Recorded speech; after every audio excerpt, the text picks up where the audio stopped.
So in a dating situation, like if a woman is feeling frustrated because the man never really plans anything for a date, just as an example, Great and she'd example. like for him to plan, when he shows up and says, so what do you want to do? What do you want to do?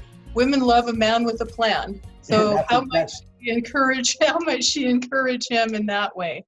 Okay, so that's what men have to learn is women love a man with a plan, and what women have to learn is they have to help him make the plan. So basically on Friday, let's say he says, he comes over Friday night, or he calls and says, oh, what do you want to do tonight? That's the most unromantic thing a man can do, but men don't know that. So what you would do is, since that's what he did, you would accept that's what he did. And while you're together that night, well, let's hang out and let's look at the newspaper and plan what we're going to do next week. That's what you do. If he's going to hang out, okay, we'll take this time to hang out. We'll sit and watch TV. And during that time, we bring out something and you say, I was looking in the newspaper, I was looking online, and I was thinking next week we could do some really fun stuff. Like we could do this. We could go to this art gallery. We could go to this walk. They're having a walk onto the mountain on that day. The weather's going to be really good. Or we could go, there's this restaurant I heard about. We could have dinner there. So what you do as a woman, your job in making a plan, it's not all up to the man, okay? Your job is to let him know options that you would like to do and when you'd like to do them. His job is then to pick one of those options and follow through and provide it. So then he says, well, will you think about it and plan one of these things? What do you think we should do? You go to him and you say, what do you think we should do? And whatever one he picks, you agree with. It's okay, will you get the tickets? Will you arrange the tickets? And what should I do? Kind of put it in his hand to organize it. And what happens then is he now owns the date, so that when you're happy on the date, he takes credit for it. His testosterone goes up and your estrogen goes up because you didn't have to organize or plan. But what you had to do is inform him of what you'd like to do. One of the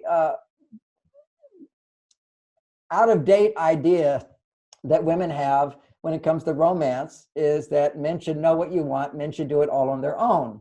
And certainly on a date in the beginning, a man works really hard to think, what can I do to please her or whatever. And he'll do one or two things that he knows work. But after that, he doesn't know what else. It's up to her to let him know the things she'd like to do. It's up to him to pick and provide. And so would you organize that? And maybe what you could do, even when you're saying, would you organize that? I will do this, and would you do that?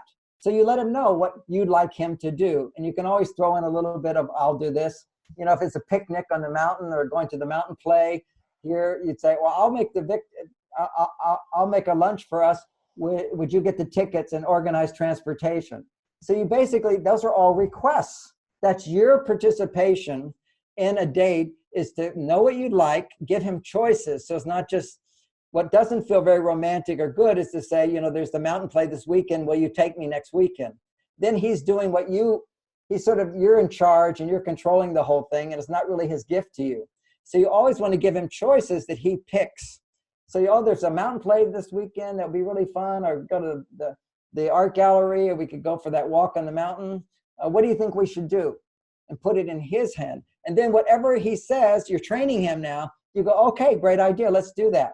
Now, let's say you really, really want to go to the mountain play. Well, occasionally you can just control it and do that. But the bottom line is you want to create a context where he experiences taking charge, being responsible, doing things for you, and having it pay off really good. And part of the job there for you, and this is how women unknowingly kill romance, is, she says, oh, let's go to the mountain play. And then you go, oh, that was off. I didn't really like it. You complain about it. Then he feels like, well, then you figure out everything next time. He just starts giving up the initiative to provide things, because he might say, let's go and do this. And you go on the date and you're just having conversation. Let's say I take you to a restaurant and the food's not that great. It's just conversation for two women going to a restaurant to talk about how bad the food is. There's no problem with that. But on a romantic date, you don't talk about how bad the food is. Your focus as a woman is to talk about what's good about the date. His focus is to provide the date and get the encouragement that he's successful. That's your whole goal on a date, is to give him the message he took initiative. He should always be appreciated for that. And if you want to talk about, I don't want to go back to that restaurant again, you could do that on another day as a casual comment. But there's something delicate about romantic dates where a woman's sensitivity needs to be not to give negative messages about what's happening, but to be extremely appreciative, accepting. And he's trying to do his best by planning something and doing something. And he's encouraged when he feels, I have the power to make you happy. I'm not saying you have to always be, this whole thing where women have to smile and be happy and all the time. You don't have to smile and be happy all the time. But if it's a romantic date, that's a time to put your best foot forward. And we all know that we can do that. You go for a job interview, you're going to naturally put your best foot forward. That's not the time to complain or talk about, what's not working. You talk about your best self. In an interview, they say, well, what are your most challenging aspects as a person? Yeah. What are your weaknesses? You don't tell them your weaknesses. You say, well, I think my weakness is I give too much. I work too hard. Yeah, exactly. And that's your weakness. I mean, every interviewer goes, great. That's what I want. Somebody who works too hard for me. But you don't say all your issues, and you try to minimize that. So we have the ability, kind of like a woman's purse. You can pull out all kind of different stuff. It can be there. You don't have to empty the whole thing.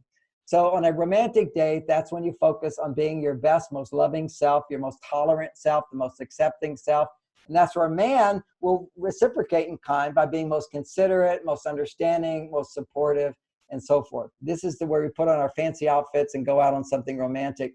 And of course, the best thing is the great sex that could come from it. Because if a man is taking care of you, respecting your wishes, providing you what you want, not what he wants, but what you want, that will help increase your estrogen so that you can then have great sex afterwards or in the morning after, whichever it might be.